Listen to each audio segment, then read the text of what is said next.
Mesdames, Messieurs, bonjour. En tout cas, on est sur la troisième partie de cette bulle des régions où nous avons le plaisir d'accueillir les ambassadeurs de Grand Est. Alors, évidemment, quand on parle du Grand Est, on parle évidemment d'une grande histoire industrielle, et ça, c'est très clair. Et puis, on est dans la particularité aussi d'être dans une région qui tutoie plusieurs frontières, plusieurs autres pays. Donc, j'allais dire avec des belles opportunités, des beaux développements, et plutôt une approche avec une image qui est souvent traditionnelle. Mais on va voir aujourd'hui que cette notion d'industrie, elle est à la fois dans l'innovation industrielle et dans le repositionnement des industries territoriales.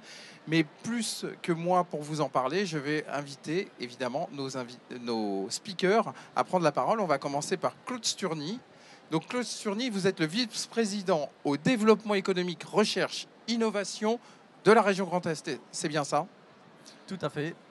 Alors évidemment, je voulais vous remercier de nous donner l'occasion de changer l'image. Si vous pensez qu'on est une ancienne région industrielle, c'est vrai, on a cet ADN industriel dans la région, mais aujourd'hui, ce n'est plus une réalité. On a tellement fait évoluer les pratiques, tellement fait évoluer le tissu économique, qu'aujourd'hui, on revendique davantage la transformation du monde économique. L'industrie, oui, mais l'industrie de Alors demain. Claude, vous notez bien qu'à 11h45, les gens pensent encore à une ancienne industrie. Dans une demi-heure, tout sera changé. Et ça, c'est grâce à vous trois. On a la chance d'avoir Bernard Niquez avec nous aussi, qui est le directeur du réseau Est de BPI France. C'est bien ça, j'ai tout bien dit? Pile poil. Bon, super. Ensuite, Élie Lobel, qui est le PDG de RDS, c'est bien ça? Vous allez nous dire ensuite ce qu'on fait chez RDS. Et puis, Fadwa Soubé, alors c'est Sub, je ne sais pas, j'avais tendance à mettre un « je ne sais pas pourquoi », qui est dirigeante de Europrod Technologies, entre autres. Parce que quand on a commencé à échanger tout à l'heure, vous allez voir, c'est une femme qui a 1000 facettes. Alors, sans plus tarder, je reviens quand même sur la région. Votre région, elle est historiquement industrielle, on l'avait vu, mais alors, justement, c'est quoi le poids de l'industrie dans cette région et c'est quoi le poids de ces nouvelles industries dans la région? Alors c'est vrai que la région Grand Est est une région industrielle. On a 16% du PIB dans l'industrie, l'industrie directe. Ça veut dire aussi plusieurs centaines de milliers d'emplois dans l'industrie. Alors là-dedans, il y a des secteurs traditionnels. Alors, pour référence à ce que vous disiez, oui, c'est vrai qu'on est fort, on a été fort dans un secteur comme l'automobile. Mais aujourd'hui, on développe des nouvelles activités et on est très fort aussi dans tout ce qui relève de la santé. Dans tout ce qui, on aura d'ailleurs des exemples à donner, mais aussi la bioéconomie et puis la transformation du tissu industriel autour notamment de la décarbonation, autour de l'amélioration des process. C'est cette industrie 5.0 qu'on revendique, qui est présente, qu'on revendique. Vous nous rappelez, Claude, les départements qui sont dans la région Grand Est? Alors il y a le Bas-Rhin-Lorrain, donc c'est l'Alsace, il y a la Moselle, il y a la Meurthe-et-Moselle, il y a la Meuse, il y a les Vosges, il y a l'Aube, la Haute-Marne, la Marne et les Ardennes. Je ne l'ai peut-être pas fait dans le bon ordre, mais c'est les 10 départements. Mais ça veut dire que c'est quand même un territoire qui est extrêmement vaste. Oui, comme d'autres régions d'ailleurs, mais c'est vrai qu'on a fait le choix dans la région Grand Est de garder de la présence en proximité. Donc on n'a pas simplement le siège qui est la capitale régionale qui est Strasbourg, mais on a des maisons de région. On a 12 maisons de région dans tout le Grand Est. Et ça nous permet d'être jamais à plus de 50 km d'un point de contact de la région. Et donc, voilà, 12 maisons de région, ça veut dire une présence, une capacité à irriguer le territoire dans l'économie comme dans d'autres politiques publiques. Mais c'est vraiment un point très important. Et je dirais, pour juste évoquer une autre compétence sur laquelle on mise beaucoup, c'est les mobilités dans la région Grand Est. C'est très important parce qu'on s'est bien rendu compte qu'en termes de développement économique, il faut faire déplacer des biens, mais il faut aussi que les personnes arrivent à se déplacer à l'intérieur de la région. Et on mise beaucoup là-dessus. Pour donner simplement une indication, dans le Grand Est, on fait circuler davantage de trains que tout ce qui peut circuler en Occitanie et en Nouvelle-Aquitaine, ensemble. Donc on mise beaucoup sur le train, on développe le train, on réouvre même des lignes qui étaient des lignes de desserte fine qui avaient pu être fermées. Voilà, donc c'est une région qui aujourd'hui s'est inscrite dans le paysage et dans les besoins des habitants de la région et des acteurs économiques, bien entendu. Alors évidemment, quand on parle industrie, on ne peut pas évidemment oublier BPI France. Hein. On a la chance d'avoir Nicolas Dufourcq qui est, j'allais dire, un des plus grands ambassadeurs du développement et de l'industrie en France. Et comment Justement, BPI France, comment vous vous positionnez en tant qu'acteur d'accompagnement et des territoires, mais aussi bien évidemment derrière des entrepreneurs? Déjà, des femmes et des hommes, avant tout, sur tout le territoire, et notamment les villes principales que sont, je vais commencer par Troyes, voilà, Troyes, Reims, Metz, Nancy, Strasbourg, avec 90 personnes qui travaillent exclusivement tournées vers le client. Là, je ne parle pas du middle office, 90 personnes tournées vers le client. Ces 90 personnes sont des personnes qui vont tous les jours voir des chefs d'entreprise. Puisqu'on est sur le thème du progrès, ici, le progrès se fait par des projets. Et ce qui anime chacune des 90 personnes, c'est justement aller déterrer du projet et avoir des relations avec les chefs d'entreprise comme si c'était des compétiteurs. Et les industriels sont naturellement, que ce soit l'ancienne industrie, mais surtout la nouvelle, on est présent sur l'ensemble des projets. Alors merci beaucoup. On en a parlé, elle l'a fait. On a la chance d'avoir avec nous Fadwa Soub. Fadwa, est-ce que vous pouvez nous dire ce que vous faites dans votre belle boîte Europrod Technologies? Et puis après, vous irez nous expliquer qui vous êtes et effectivement toutes les opportunités que vous avez pu détecter sur le territoire. Alors, Europrod Technologies est une nouvelle entreprise qui est dans l'Aube, à Bar-sur-Aube. Pour l'instant, juste 25 personnes et qui a vraiment une approche système, comme vous avez dit. On pourra expliquer dans la deuxième partie pourquoi. Europrod fait quoi?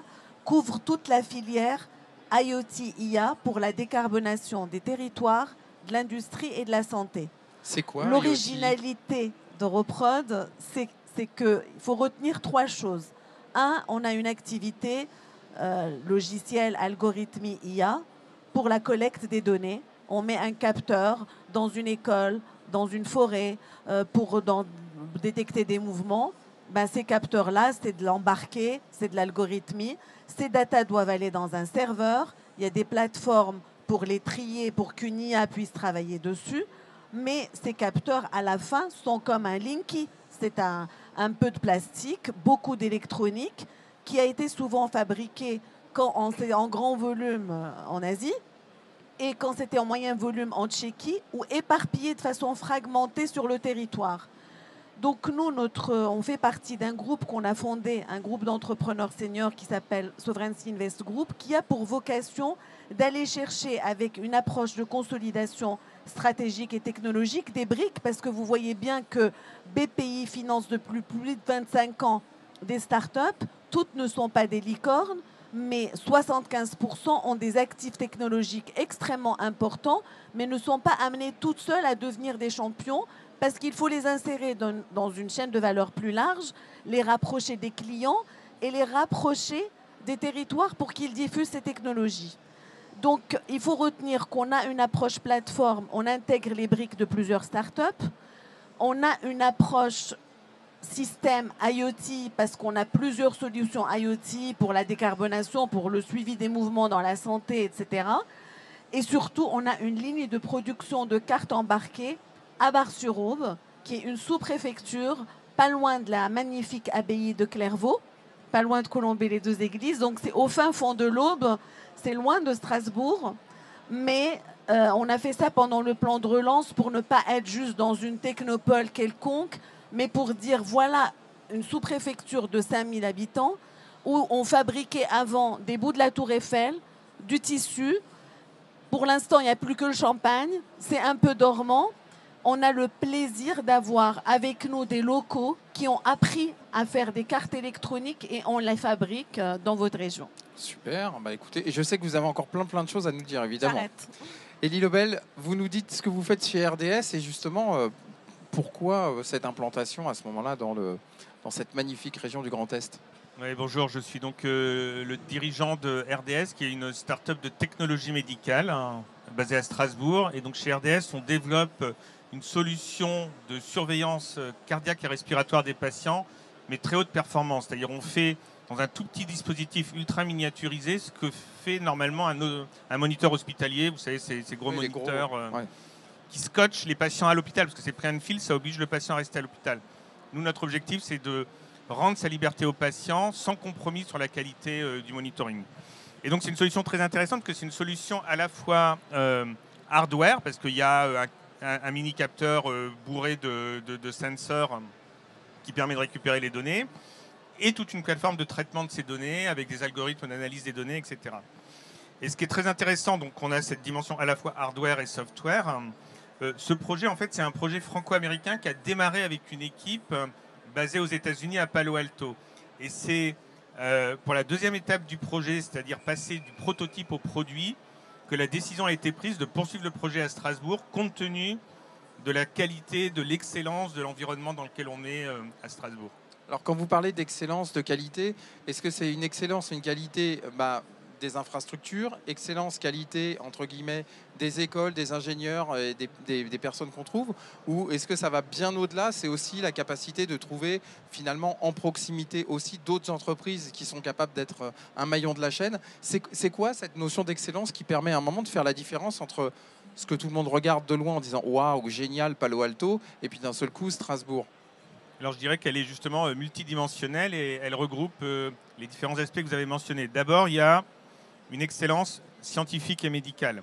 Nos locaux sont à l'intérieur de l'hôpital de Strasbourg au sein de l'IHU et en fort lien avec l'IRCAD. Et l'IRCAD et l'IHU sont deux des cofondateurs de RDS qui a été créé en 2020. Donc il y a une excellence médicale et autour des problématiques de la prise en charge chirurgicale des patients, parce que nous, c'est un de nos gros sujets, c'est comment faire en sorte que les patients, après une grosse chirurgie, puissent sortir plus vite de l'hôpital. Donc on a une excellence scientifique et médicale autour de ces thématiques à Strasbourg. Donc ça leur permet finalement de sortir plus tôt parce qu'ils sont monitorés comme s'ils étaient à l'hôpital, mais en restant chez eux. C'est un peu ce qu'on voit. Alors je ne sais pas si certains ont déjà fait des polysomnographies où vous repartez chez vous avec plein de testeurs, mais finalement vous ne restez pas à l'hôpital, quoi. C'est exactement ça. C'est-à-dire après une grosse chirurgie, vous avez des risques de complications post-opératoires. Et l'enjeu est de permettre aux patients de retourner à la maison rapidement, parce que c'est beaucoup mieux pour la récupération du patient, c'est beaucoup mieux, mais il faut pouvoir le surveiller avec une qualité nickel-chrome et haute performance, et c'est ça qu'on fournit. Mais pour rebondir sur votre question, donc numéro 1, excellence médicale et scientifique. Numéro 2, excellence de l'écosystème humain. C'est hyper important. Quand on est une start-up, il faut qu'on attire des talents, il faut qu'on attire des talents de qualité. Et il y a un écosystème humain autour des technologies médicales. Il y a un vrai hub dans la région autour des technologies médicales. Il y a le projet NextMed. Nous, on fait partie de l'accélérateur Quest for Health, qui est un accélérateur qui fédère une soixantaine, je crois, de start-up du secteur de la santé. Donc, il y a un écosystème qui est extrêmement favorable pour trouver les talents dont on a besoin. Troisièmement, c'est un écosystème industriel très intéressant parce que nous, comme je vous l'ai expliqué, ce n'est pas que du software. Il y a une partie software très importante dans le produit, mais il y a aussi une partie hardware. Donc, il faut qu'on ait des gens qui maîtrisent les technologies électroniques ultra miniaturisées pour pouvoir fabriquer ce que nous, on design. On est un peu dans l'approche de souveraineté, là, finalement. On n'est pas très loin, parce que quand on voit ce qui s'est passé sur les véhicules où quasiment tout était fabriqué à Taïwan, où tout était bloqué d'un seul coup, là, on se retrouve dans quelque chose qui est assez similaire. Oui, tout à fait. Donc nous, aujourd'hui, on a 50% de la valeur ajoutée du produit qui est produite dans la région, à proximité. Et pour terminer, parce que c'est un point important, le quatrième élément, c'est un accompagnement des acteurs de la région, et je rends hommage à BPI France qui nous suit depuis le début du projet et qui nous accompagne et qui nous soutient. Donc un accompagnement d'une très grande qualité et très compact à la fois entre BPI France, la région, l'accélérateur Quest for Health, l'IHU, l'IRCAD, qui ont vraiment travaillé de façon extrêmement groupée et extrêmement compacte pour aider le projet à démarrer sur les meilleures bases. Fadwa, c'est à peu près la même chose. Je vous voyais opiner du chef depuis tout à l'heure en disant mais oui, mais moi c'est pareil. Ça, c'est que nous, on a fondé, on a investi de l'argent privé dans ce groupe où il y a Europrod à Bar-sur-Aube, mais où il y a Optive chez vous à Strasbourg via Quest for Change. Donc on travaille beaucoup avec Quest for Change, avec cette logique qui est de dire toutes les sociétés industrielles que vous avez dans les accélérateurs, elles manquent en même temps, souvent une fois l'amorçage fait, d'argent évidemment, avant que le levier puisse arriver. Donc nous, on met l'argent privé et les leviers arrivent. Je vais les citer tous. C'est une petite mise, Ensuite, mise sous pression quand même de BPI en non, disant il et faut l'argent après, arrive. Ce qu'il faut faire, le point, c'est que nous, on aimerait que ce soit fait pas de façon séquentielle, mais en même temps. Quand on fait des pompes, si on en fait 100 d'un coup, ça fait quelque chose. Si on en fait une par jour, ça fait pas grand-chose. Donc il faut l'argent, il faut la partie indus proto. Donc s'il n'y a pas l'environnement ou un outil industriel pour développer, faire gagner du temps, ben, on tâtonne. Et l'indus, c'est pas du digital, on perd de l'argent, des moules, etc. Et il faut la partie marketing, souvent qui n'est pas chez tout le monde. Donc nous, l'approche, c'est un peu celle-ci. On a 7 entreprises dans lesquelles on a investi qui sont synergiques dans le groupe, dont 3 en région Grand Est, donc 2, une à Troyes, une à Bar-sur-Aube et une à Strasbourg. Et on a la volonté de continuer ça. Et donc, ce qui est quand même magique, qu'on doit être reconnaissant, c'est qu'une fois qu'on a mis l'argent privé, tout de suite, les outils, nous, on a été aidés par la région pour compléter le leasing pour les machines qu'on a achetées pour lancer la ligne de prod, parce qu'à ce moment-là, on ne pouvait pas encore faire du chiffre d'affaires. Ensuite, il y a eu la première aide BPI. Et ensuite, on a eu, quand on a financé plus massivement, une autre aide BPI et on a du France 2030 régionalisé pour faire un capteur qui simule la marche. Je sens que vous allez bosser ensemble dans voilà, non, c'est 2 pour heures. ça. Donc, effectivement, tout ça est vraiment... Il n'y a rien à dire, sauf que souvent, si vous discutez avec les entrepreneurs, bah, ça prend quand même beaucoup de temps. Donc, si on arrive à mutualiser les efforts, comme on a fait ensemble, etc., le temps qu'on met à mettre tel dispositif, tel autre, donc on a une discussion avec Quest for Change pour avoir un dispositif privé qui complète ce qui se fait. Comme ça accélère exactement nos 2 exemples. Claude Sturny, justement, je voulais vous poser la question. Quand on est sur un territoire, j'allais dire, où il y a autant de variétés, finalement, quand on passe effectivement d'une approche agricole de Champagne qui est mondialement connue et qui a besoin de capteurs, vous n'arrêtez jamais, hein. Et effectivement, avec des technologies de pointe, comment on arrive à gérer les deux et qu'est-ce qu'on met en place pour, j'allais dire, avoir un terreau qui est extrêmement favorable au développement? Alors, effectivement, on a une diversité au départ, mais on sait aussi que certains secteurs, demain, seront moins dynamiques que d'autres. Donc, on est aussi en train d'identifier quels sont ces secteurs stratégiques. On est en train d'aligner aussi les atouts de telle ou telle partie du territoire régional, parce que c'est vrai qu'on a des atouts dans tous les territoires, c'est ce que j'arrête pas de dire, mais évidemment, ce ne sont pas les mêmes atouts partout. On parlera plus facilement de bioéconomie du côté de Reims et de la Champagne. On parlera peut-être plus facilement de santé autour de Strasbourg, comme Élie le disait. Et on parlera de chimie verte en Moselle, par exemple. Mais on parlera, ça veut dire que c'est un développement organique ou c'est vous qui avez aussi accompagné en disant on va mettre en place, entre guillemets, alors je sais que le mot est un peu utilisé différemment maintenant, mais des clusters, justement pour que ça puisse se développer en local, que ça puisse rayonner, que ça puisse continuer à apporter de la valeur. Effectivement, on veut apporter de la valeur aux entreprises. Donc c'est aussi avec les territoires qu'on identifie quels sont les éléments d'une chaîne de valeur qu'il serait intéressant d'apporter en plus pour favoriser cette économie alors circulaire, de proximité et de consolider ainsi des entreprises déjà en place. Donc ça, on le fait. On le fait avec les agences de développement. Je voudrais les saluer parce qu'on a fait le choix de ne pas avoir une agence de développement régional, de développement économique, mais plusieurs qui couvrent tous les territoires et de le faire dans la proximité là aussi. Ayant dit ça, quand je dis on maille aussi en fonction des atouts, on a la chance d'avoir 5 universités dans le Grand Est qui sont des très très belles universités. Ça a été dit pour Strasbourg, mais je pourrais en dire autant pour Troyes, je pourrais en dire autant pour Reims ou Mulhouse. Et je crois que c'est important que l'écosystème ne soit pas qu'un écosystème d'accompagnement financier ou d'accompagnement scientifique ou d'accompagnement de formation, mais qu'on mette tout cela ensemble. Et c'est comme ça qu'on réussit. Je voudrais évoquer un certain nombre de succès en termes d'attractivité, amener des projets de l'extérieur vers la région. Et évidemment, on est la 3e région en France la plus attractive, la 9e région la plus attractive en Europe, à côté de régions qui sont identifiées comme étant des très fortes puissances, la Bavière, le Bade-Wurtemberg du côté allemand, et ben, la région Grand Est, elle se situe aujourd'hui dans ce top 10 des régions en Europe. C'est pas par hasard, c'est qu'on a une autre qualité. J'évoquais le point de départ qui était une présence, une ADN industrielle. Mais c'est parce que les entreprises qui sont présentes chez nous sont bien chez nous et en parlent positivement. Elles nous aident aussi, elles s'aident et elles nous aident à consolider ces chaînes de valeur pour identifier aussi ce qui pourrait manquer et ce qu'on pourrait éventuellement relocaliser. Au moment où on parle, la région Grand Est s'est fixé un objectif de 500 relocalisations dans le mandat. Et on a des succès en la matière. Voilà, donc c'est un pack. On a la même vision et on aligne les efforts des uns et des autres. Vous parlez de développement, vous parlez de relocalisation. Moi, j'ai une question. Est-ce que les entreprises qui sont des entreprises industrielles locales, mais qui ont peut-être 80 ans, 50 ans, 30 ans, vous les accompagnez aussi, j'allais dire, dans leur évolution, et notamment sur la partie tout ce qui va être autour du vert, tout ce qui va être autour aujourd'hui de la RSE, parce qu'on est sur un enjeu qui est colossal.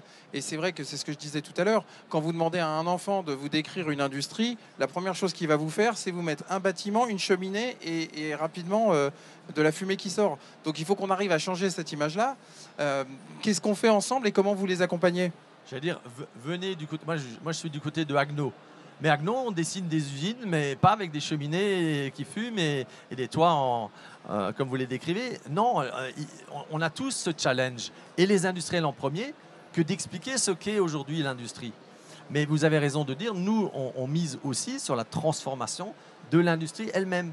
Et ce n'est pas parce que les marchés, on va dire, évoluent d'une certaine façon que nous, on ne veut pas accélérer par rapport aux évolutions du marché. Donc, notamment tout ce qui est transformation environnementale, écologique, décarbonation. On sait bien qu'aujourd'hui, quand une entreprise cherche à s'implanter, elle va nous poser des questions sur le foncier, va nous poser des questions sur les compétences humaines et va nous poser des questions sur l'accès aux ressources énergétiques et ressources naturelles en général. L'accès à l'eau, c'est une vraie question aujourd'hui dans certains secteurs. Et on a la chance d'avoir, finalement, on part d'une situation en tout cas qui est plutôt favorable. Donc il faut qu'on développe ses atouts, toujours plus. Mais évidemment, la sobriété, c'est un mot qu'on introduit dans tous nos discours.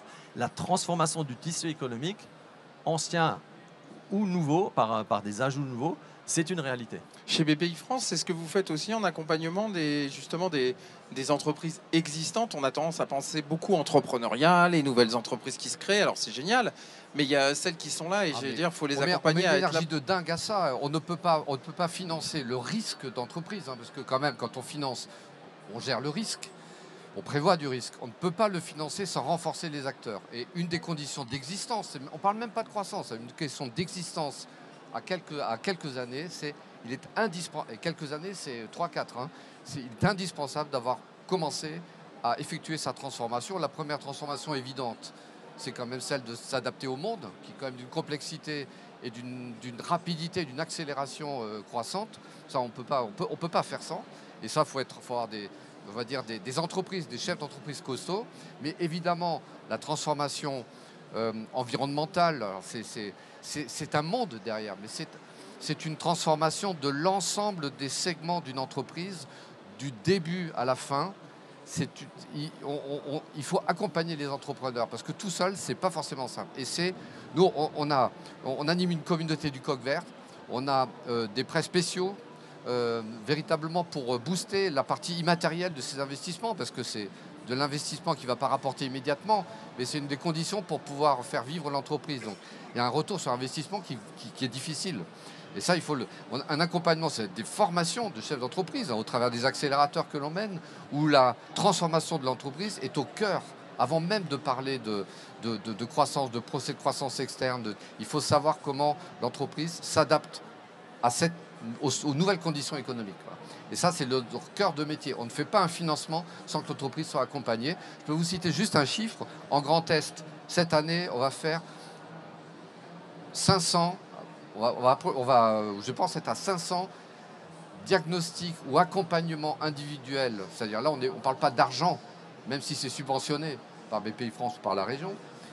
Mais on a accompagné 500 entreprises qui demandent à être vraiment, pas à ce qu'on leur tienne la main, à ce qu'on leur dise comment ils peuvent prendre en main ces sujets, et de manière très concrète.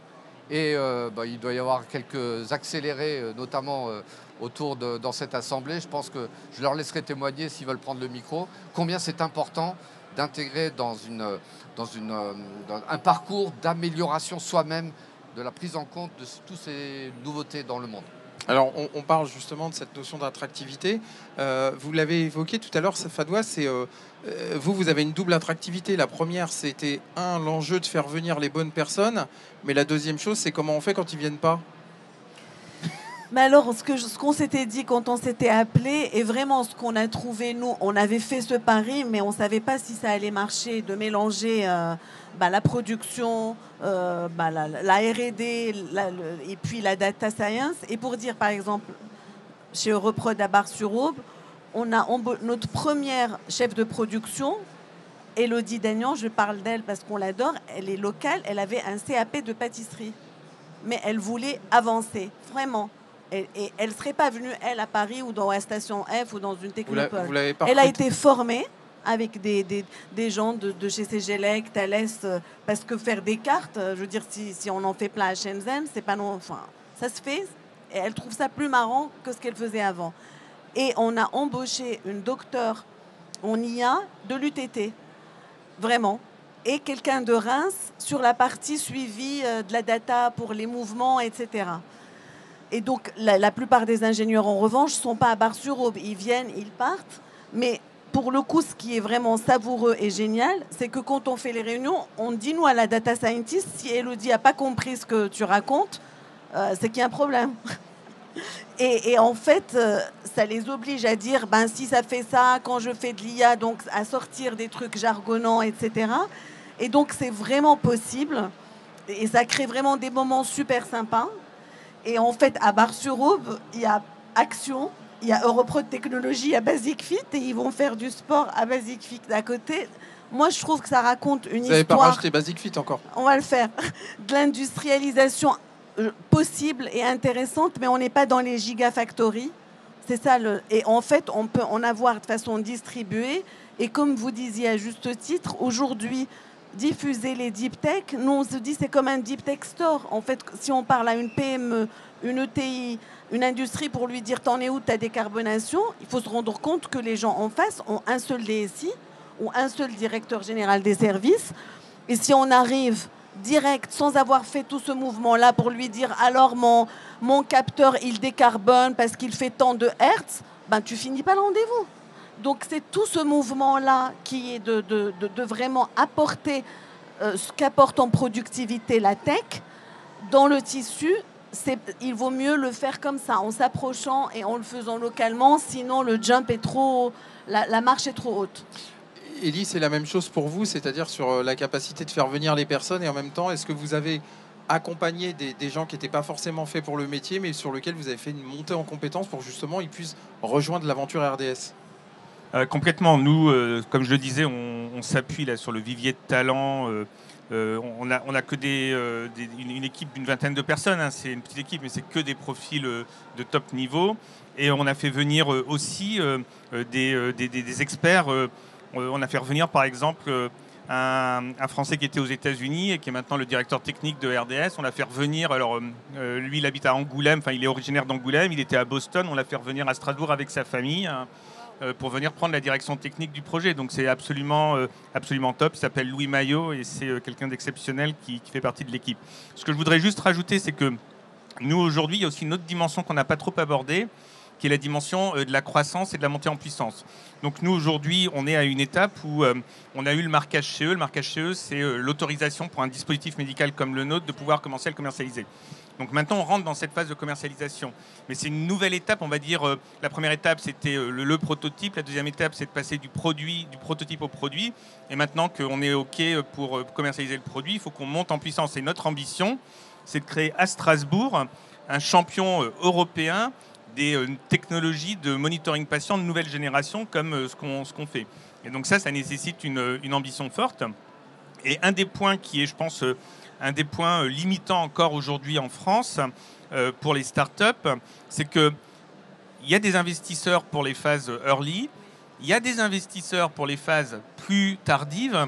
Cette phase intermédiaire, en fait, est une phase qui est souvent difficile pour les entrepreneurs français. Alors, nous, on a de la chance parce qu'on a déjà des investisseurs VC qui nous accompagnent, et en particulier Capital Grand Est, qui est aussi un des éléments clés au sein de la région Grand Est pour venir apporter cette puissance de feu nécessaire aux startups. Et simplement maintenant, on a besoin d'aller encore plus loin. Et donc, je dirais que pour nous, aujourd'hui, c'est un des grands challenges qu'on doit réussir à résoudre.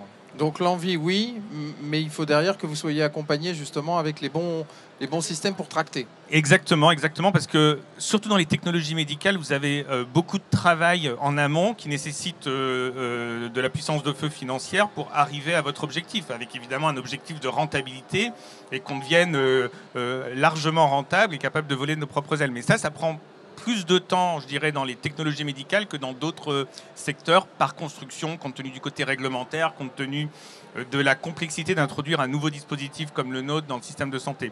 Donc on a de l'attraction commerciale, mais forcément ça va prendre du temps à monter. Il y a des enjeux de besoin en fonds de roulement, etc. Et donc cette puissance de feu financière, elle est essentielle pour la réussite des startups en général et encore plus dans les technologies médicales, et c'est cet enjeu-là dont je parle. Alors c'était la question que je voulais vous poser justement sur le coup d'après. Est-ce que c'est la même chose chez vous, Fadwa? Est-ce que vous nous avez parlé beaucoup du rayonnement, et j'allais dire aujourd'hui vous maillez le territoire, mais justement, est-ce que le coup d'après, c'est d'aller mailler d'autres territoires et justement d'avoir un développement européen, un développement mondial? C'est quoi le coup d'après?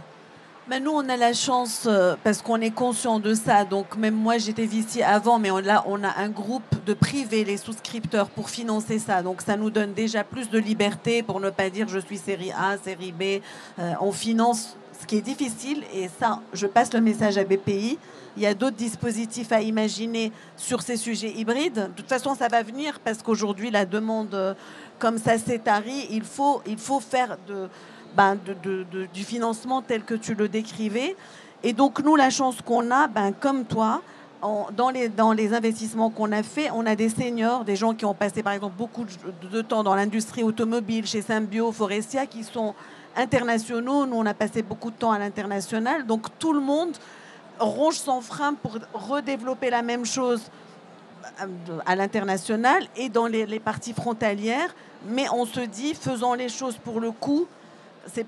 J'aime bien faire les choses en même temps sur la tech, le bizdev, mais à l'international, il faut remettre des gros tickets.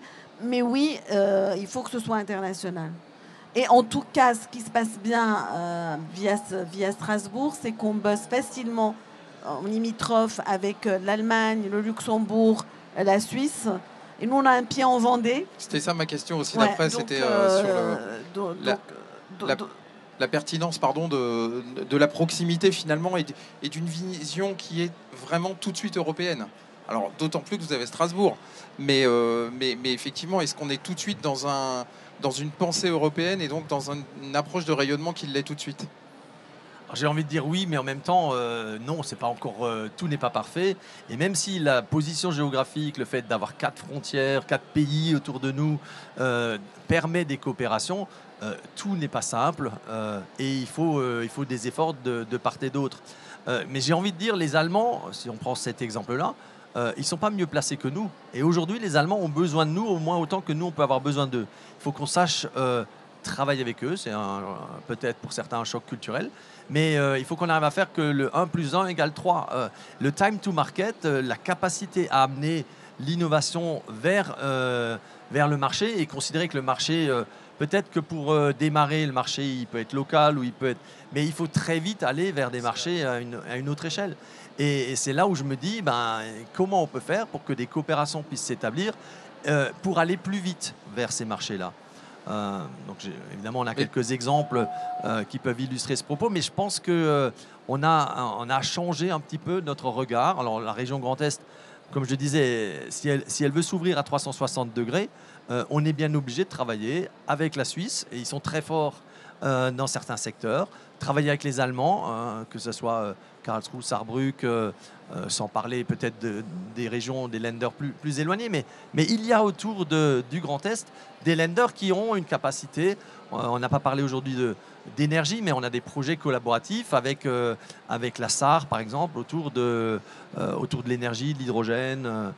Donc, arriver à créer ce momentum pour aller plus vite vers le marché, crédibiliser l'innovation par des recettes, il faut ça. Mais je pense qu'il faut qu'on accepte parfois de s'ouvrir. Et puis la chance d'avoir les accélérateurs nationaux aussi BPI, ça permet de penser à la frontière du côté, mais ça permet aussi de le regarder sur la France et donc de voir aussi toutes les opportunités qui existent sur les autres territoires. Donc ça, effectivement, c'est un point qui est quand même très important. Tu es d'accord avec moi? Non, mais pour la frontière, il y a déjà quelque chose qui est génial, cette position géographique, et qui rend aussi cette région attractive. C'est que, premièrement, on est en contact avec des grandes régions industrielles, quand même, en Allemagne, en Suisse. Si on va plus loin, l'Italie est vraiment à côté. Milan, c'est moins de 3h30 de Mulhouse. C'est un mental, c'est une culture quand même, l'industrie. Le goût de l'industrie, c'est une culture. C'est justement ça dont parle souvent Nicolas Dufour, qu'il faut. Avant tout, c'est une question de motivation et d'envie et de goût pour. Voilà. Et ça, déjà, d'être en contact avec des gens qui pensent comme ça, qui pensent industrie, qui aiment ça, déjà, c'est très, très fort.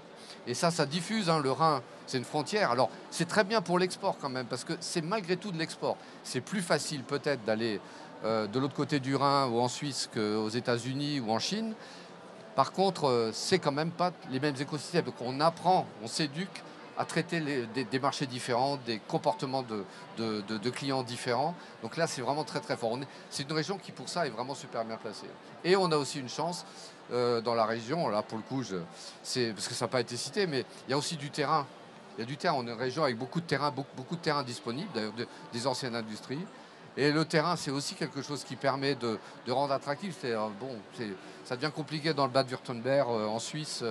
Voilà, c'est Luxembourg, venez chez nous. On arrive sur la fin de cette table ronde. Je vais vous demander, en commençant par toi Bernard, de nous donner une information. Si jamais tu avais un message à faire passer à toutes les personnes qui sont en face, tu as envie de leur dire quoi? Alors merci, oui, mais pas que. Non, moi j'ai envie de dire qu'il faut porter pour tout le monde en tant que... L'industrie, c'est le meilleur exemple du progrès, en ce sens qu'on ne peut pas vivre sans projet. Et la meilleure chose... Alors, je ne doute pas, si vous êtes là, le projet, c'est ce qui vous habite, ce qui fait que vous êtes vivant, que vous rayonnez. Mais je pense que c'est quelque chose qui, aujourd'hui, par les temps qui courent, dans l'atmosphère générale qui nous entoure, mettons justement ce progrès, diffusons le goût du progrès auprès des autres, c'est-à-dire montrons en quoi il crée de la valeur et de la joie. Merci, Fadoua. Vraiment, c'est pas du fond du cœur. Moi, j'ai 2 filles, 22 ans et 19 ans. J'ai passé beaucoup de temps à la fois aux États-Unis et en Asie, et je viens quand même de cette génération où on était le digital, les startups, le VC, tout ça. Ce que je trouve vraiment intéressant dans l'industrie, c'est pas juste parce qu'il faut réindustrialiser, relocaliser, c'est un engagement, mais je trouve que même anthropologiquement refabriquer des choses dans la matière, du sens. Parce que nos enfants sont tout le temps, nous aussi, on est tout le temps sur les iPhones, et moi ça m'avait frappé en Chine, ils aiment ça. En fait, les équipes qu'on avait, c'est pas uniquement pour gagner de l'argent, ils gagnaient pas beaucoup, mais on sort un truc, on est content.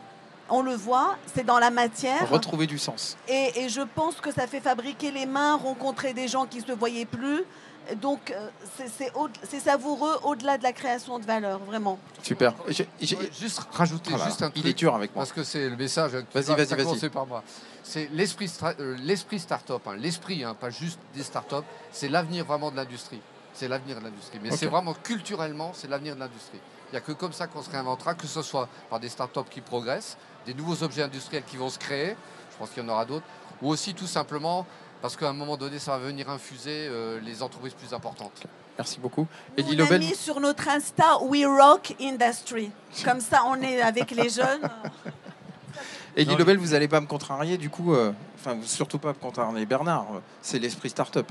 Complètement. Et je dirais pour une start-up de technologie médicale, la région Grand Est est vraiment une région d'excellence à la fois scientifique, humaine et écosystémique. Et je rajouterais sur la dimension géographique que nous, on a une ambition européenne et la proximité avec l'Allemagne, la proximité avec la Suisse, pour nous, est extrêmement importante. On commence là maintenant à se déployer dans des premiers hôpitaux. On a signé une dizaine de premiers contrats en France, un premier contrat en Belgique et on est en train de négocier là les 2 premiers contrats en Allemagne. Et ça, on peut le faire facilement alors qu'on est une petite équipe compte tenu de cette facilité, de cette proximité géographique. Génial. Claude Sturny, c'est vous qui avez le mot de la fin.